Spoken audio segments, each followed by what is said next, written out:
पश्चिम उच्च पहाडी गरिबी निवारण आयोजना, उपाप तथा वातावरण जङ्गलको फल। नेपालको 40% जमिन जङ्गलले ढाकेको छ। कुल जनसङ्ख्याको 85% भन्दा बढी मानिस ग्रामीण भागमा बसोबास गर्दछन् र त्यसमध्ये अधिकतम जङ्गलमै वा जङ्गल वरिपरि नै बस्दछन्। विगतमा स्थानीय गाउँलेहरूले जङ्गलको व्यवस्था गर्थे र प्राय पशुपालन र घाँस दाउराको लागि प्रयोग गर्थे। यहाँ विशेष गरेर गरिब जनता जसको बाँच्नको लागि सीमित उपायहरू छन्, उनीहरूको लागि जङ्गल सधैँ आम्दानीको मुख्य स्रोतको रूपमा रहेको छ। तर सन् 1960मा राष्ट्रियकरण गरे पश्चात भने कमजोर व्यवस्थापन तथा बढ्दो जलवायु परिवर्तनको कारणले जङ्गलहरू बिस्तारै विनाश हुँदै गइरहेका थिए। रोल्पा जिल्लाको गार्पा गाउँमा रहेका धेरै गाउँलेहरू कुपोषणबाट पीडित छन्। यहाँ पहाडको खोजमा नदी भए तापनि पहाडको उच्च भागमा भने पानीको समस्या छ। सिँचाइ नभएका कारण यहाँ किसानहरूलाई खेती लगाउन गाह्रो छ र त्यसले अनगिन्ती गाउँलेहरूलाई सहरतिर बसाइ सर्न तथा विदेशिन बाध्य पारेको छ, जसले गर्दा सामाजिक बनावट नै बिग्रेको छ। तर पनि यहाँका महिलाहरूले गाउँ नजिकैको भिरालो जग्गामा अदुवा खेती सुरु गरेका छन्। अदुवालाई कम पानी चाहिने हुनाले उक्त ठाउँ यसको लागि उपयुक्त मानिन्छ। उनीहरूले उपाप अथवा पश्चिम उच्च पहाडी गरिबी निवारण आयोजनासँग काम गर्दैछन्, जुन योजना संयुक्त राष्ट्र सङ्घको अन्तर्राष्ट्रिय कृषि विकास कोष अथवा इफाडको पहलमा सुरु भएको हो। सृजना रोगका आयोजनामा सामाजिक परिचालिकाको रूपमा काम गर्छिन्। अब कार्यक्रममा आएर रहेछ, अब जुन समूहले चासो गरेका छन्, लगाउने इच्छुक छन्, त्यही समूहलाई चाहिँ दिने भनेर अब कृषि सम्मागबाट त्यस्तो थियो। त्यसपछि यो समूहहरूले चाहिँ हाम्रो अब अरू तरकारी उत्पादन गर्ने पानी छैन, हामीले अदुवा बेसी पानी नभए पनि उत्पादन हुन्छ, हामीले लगाउँछ भन्ने चासो गर्नुभयो। त्यसपछि उहाँहरूले ल्याउनुभयो, लगाउनुभयो। त्यो अदुवा सम्बन्धी त तालिम केही छैन, तर उहाँहरूले चाहिँ प्रत्यक्ष कृषिका जेटीहरूसँग प्रत्यक्ष भेट गराइदिन्छु, सामेल गराइदिन्छु। उहाँहरूले चाहिँ आवश्यक माग्नुपर्ने सल्लाह सुझावहरू चाहिँ उहाँहरूबाट माग्नुहुन्छ। यी महिलाहरू कबुलियती वन उपभोक्ता समूहका सदस्यहरू हुन्। यी महिलाहरू समुदायमा रहेका अति नै गरिब सदस्यहरू हुन्, जसले विनाश हुँदै गइरहेको जङ्गलको सानो टुक्रा लिजमा लिएका छन्। उनीहरूले उक्त जमिनलाई कसरी उपयोग गर्ने तथा आम्दानी बढाउने कामहरू जस्तै अदुवा खेतीको लागि चाहिने बिउ तथा अन्य वस्तुको बारेमा प्राविधिक सल्लाह र तालिम लिएका छन्। वनको सुधारद्वारा त्यहाँ अहिले समूहहरूले उच्च मूल्यका बालीको खेती गर्न सक्छन्, आफ्नो पशुहरूको लागि घाँस उपलब्ध गर्न सक्छन् र वरपरको वातावरण स्वच्छ राख्न पनि मद्दत गर्दछन्। अहिले पनि धेरै फरक भएको छ। पहिले त गाई अघि नै भने अघि न अब पहिले हाम्रो गाई चराइरहेको हुनाले एकदम पुरा नाङ्गो डाँडा काँडा थियो भने अहिले सुमसुमाउँदै घाँस आछ, दाउराहरू छ, सोत्तर सेउलाहरू छ, दक्षिण नपस्ने हुनाले अहिले धेरै परिवर्तन भएको छ। सामाजिक परिचालिका सृजना यही समुदायकी हुन् र उनी गाउँलेहरूलाई सहभागी हुन प्रोत्साहन गर्दै उनीहरूसँगै काम गर्छिन्। गाउँलेहरूलाई अब पहिला त यहाँ छाडा चरी चलन थियो, एक त यहाँ पहिरो जाने सम्भावना पनि थियो। जब कम्युनिटी वन बनिसकेपछि उहाँहरूले नगर ढोडेले मात्रै यो वनको उपभोग गर्न पाउनुभयो, जसले गर्दाखेरि उहाँहरू अब 1 घन्टाको बाटो हिँडेर चाहिँ उहाँहरू घाँस काट्न जानु पर्थ्यो। त्यो समस्या चाहिँ उहाँहरूको अहिले छैन। केही दिनको लागि भए पनि उहाँहरू नजिकमा घाँस काट्न पाउनुहुन्छ। देशमा गरिबी निवारणको लागि कबुलियती वनको अवधारणा पहिलो पटक इफाडद्वारा सन् 1993मा सुरु भएको थियो। यो एउटा ठूलो सफलता हो।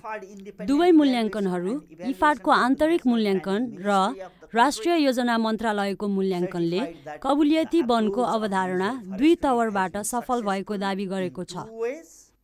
पहिलो, प्रकृतिमा भएको सुधार, र दोस्रो, जसले नाश हुँदै गएको वन लिजमा लिएका छन्, उनीहरूको गरिबीमा पनि कमी आएको छ।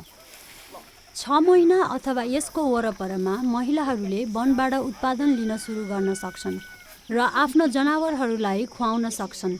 जसले गर्दा पशुहरूले राम्रो पोषण पाउँछन् र पशु उत्पादनमा पनि वृद्धि हुन्छ।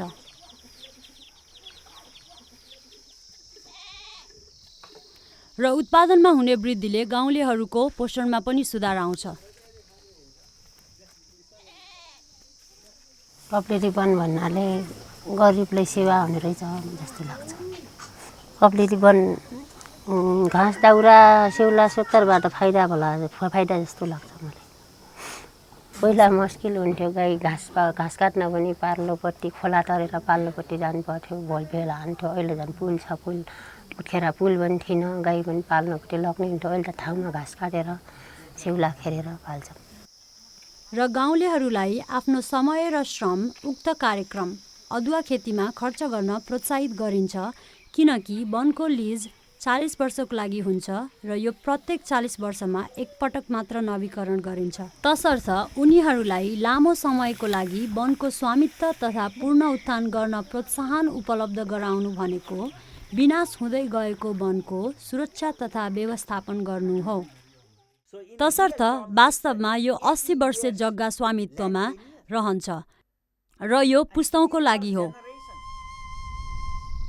कबुलियती वन प्रयोग समूह नेपालको पश्चिममा धेरै क्षेत्रभरि लागू गरिएको छ। यो योजनाले हुम्ला जिल्लामा सबभन्दा बढी प्रभाव पारेको छ, जुन देशको दुर्गम क्षेत्र हो र त्यहाँ वातावरण पनि निकै प्रदूषित छ। हुम्ला जिल्लाको अति नै विकट गाउँमा समूह बनाइएको छ, जसले नाश हुँदै गएको जङ्गललाई सुधार्ने जिम्मेवारी लिएको छ। अनि त्यहाँबाट कबुलियती वनबाट फाइदा एक त समूहका मान्छेहरू सबै एक जम्मा भएर आफ्नो छलफल गरेर आफूसँग फाइदा कुन लिन सकिन्छ भन्ने पहिले कोसिस गरियो।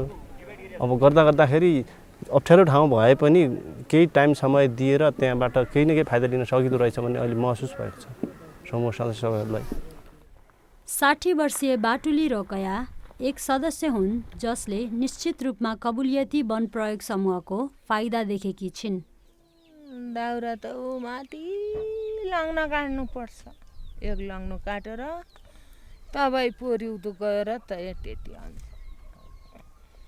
घाँस बुन्नलाई अलि अझ आफ्नै बुनमा यहीँमै पाइन्छ सजिलै, त अलि बुन जान्छौँ, पोरी बुन्न त्यहाँ बुन्न गएर अलि सजिलै घाँस पात ल्याउँछौँ।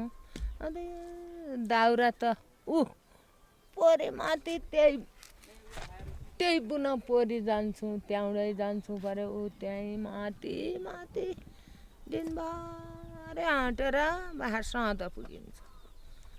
बिहानदेखि बिहान गएपछि बेलुका सधैँ पुगियो। त्यसको अतिरिक्त वृक्षारोपण गर्नाले नासिँदै गएको जङ्गल सप्रेका छन् र सदस्यहरूले केही आम्दानी पनि गर्दैछन्। कहीँ स्याउ लगाएका छन्, कहीँ त्यो यो भैँसका बोटा, अनि त्यो यो हाम्रो यो जङ्गलतिर हुने जस्तै तेल आउने खालको, अनि चुली ओखर, त्यो ढोँटेलो, अनि त्यसका बिरुवा लगाएछ। हाम्रो यो वन जङ्गलतिर लगाउने र बिना त्यत्तिकै न पहिलेकोदेखि जङ्गलबाट तेल आउने जस्तै बोट बिरुवा थियो नि, हो त्यो बिरुवा अहिले त्यो अलि नास हुँदै गएको कारणले त्यसलाई अलि त्यो कबुलियती वनमा रोपेपछि त्यहाँ त सबैको सुरक्षा, सबै समूहको सुरक्षा र भएको हुने कारणले त्यहाँबाट अनि पछि त्यो दाउरा पनि हुने, तेल पनि हुने किसिमको फाइदा हुने देखेर त्यो बनाएको छ। कबुलियती वन सुरु हुनुभन्दा अगाडि त अब जस्तै हाम्रो त्यो पाखो बिग्रेको, हाम्रो त्यो प्रत्येक व्यक्तिको अधीनभन्दा बाहिर गएको ठाउँलाई हामी त्यति सुरक्षा पनि गर्दैन थियौँ, त्यहाँ नियन्त्रण पनि हुँदैन थियो। अनि बाहिरबाट पशुवस्तु हिँडडुल गर्ने, तलबाट हिँडडुल गर्ने भेडा बाख्रा पनि आएर जता पाए त्यहीँ छोड्ने, ढोल लोटाउने, यहाँ त बिरालो ठाउँ छ। अनि त्यो घाँस खाने, अनि आएर हाम्रो गाउँघरतिर घौरी बालीनालीमा पनि छाड्ने गर्थे। अब अहिले त्यो आफ्नो कबुलियती वन हुनाले त्यहाँ आफ्नो हेरचाह भइरहेको छ। त्यहाँ कोही पशु पनि आउँदैन, कसैले काठ दाउरा चोरेर पनि लिँदैन, घाँस पनि चोरेर लिँदैन। त्यो हामीलाई त्यो हाम्रो वनलाई आफै सुरक्षा गरौँ भन्ने जोस जाँगर र चासो राखेको छ। सिमीकोटका धनबहादुर राउत ती किसानहरूमध्ये एक हुन्। उनले अहिले आफूले किन जडीबुटी खेती गर्छु भन्ने कुरा बताए। त्यो अब जुन यो अन्नबाली मात्रै उत्पादन गर्नलाई त हामीलाई चाहिँ सिँचाइको अरू अभाव पर्छ। घामले चाहिँ खडेरी परेर चाहिँ डढाइदिन्छ। कुनै बेला चाहिँ अब जेठ असारको महिनामा चाहिँ के हुन्छ, पानी परिदिनाले त्यसलाई चाहिँ कुहाइदिन्छ बालीलाई। अनि चैत वैशाखदेखि जेठसम्मलाई एकदम खडेरी पर्छ, त्यो उता घामले पनि डढाइदिन्छ। यसलाई चाहिँ अब यो जुन जडीबुटीको खेतीलाई चाहिँ माथि पात गइसके पनि यसको चाहिँ जडा चाहिँ जाँदैन। यसलाई चाहिँ अरू अन्नबाली भन्दा पनि यो खेती गर्न सजिलो छ। यो परिवर्तन अब जस्तै हामीलाई अहिले उपायकै रकमबाट चाहिँ वन कार्यालयले हामीले चाहिँ यो बिरुवा राख्नलाई पैसा दिन्छ। त्यो पैसाबाट हामीले चाहिँ बिउ खरिद गरेर अब जति उसँग सम्झौता छ त्यो बिरुवा चाहिँ हामी चाहिँ वन कार्यालय दिएर समूहलाई वितरण गर्ने। अनि बचेको बिरुवा चाहिँ हामी चाहिँ 1.5 रुपियाँको दरले चाहिँ हामी बिक्री गर्छौँ। त्यसबाट चाहिँ आएको अब जति हुन्छ आय आर्जन त्यसलाई चाहिँ हामीले चाहिँ नुन तेल र घर परिवारलाई लुगारोटीको लागि सजिलो भइराखेको छ। पहिलाको भन्दा पनि अहिले केही राम्रो गरिबी निवारण भइरहेको छ। गम्भीर चुनौतीहरूको सामना गर्नुको बावजुद पनि जमिन लिजमा लिने जनताहरूले अहिले जङ्गलको मात्र नभई आफ्नो जीवनको पनि नियन्त्रण गर्न सिकेका छन्। परिवारमा 2टा छोरा, 2टा बुहारी, अनि बुढाबुढी, अनि 2टा नाति, एउटा नातिनी। यसैबाट हजुरको रोजगारी कसैको छैन। योभन्दा पहिला मजदुरी काम त हजुरको अब मजदुरी काम गरेर केही आफ्नो यो लोकल खेतीबाट अब खेती पनि बाली नाली चाहिँ उब्जनी हुनै छोड्यो। परिवार पाल्नु पनि धौधौ थियो। अब अहिले चाहिँ यो उपायले चाहिँ यो कबुलियत बिनपत्र छिराइदिएदेखि नै अलि यो काम सुरु गरेदेखि अलिकति मलाई चाहिँ जीवन स्तरमा गरिबी निवारण गरिएको छ। नेपालभरि रहेका यी गाउँलेहरू तथा उनीहरू जस्तै देशभरिका जनताहरूले आफ्नो तर्फबाट परिवर्तन ल्याउँदैछन् र साथसाथै आफ्नो जीवन पनि धान्दैछन् र 40 वर्षमा पहिलो पटक नेपालमा रहेको वनहरू पहिलेको जस्तै राम्रो अवस्थामा फर्कन सुरु गर्दैछन्।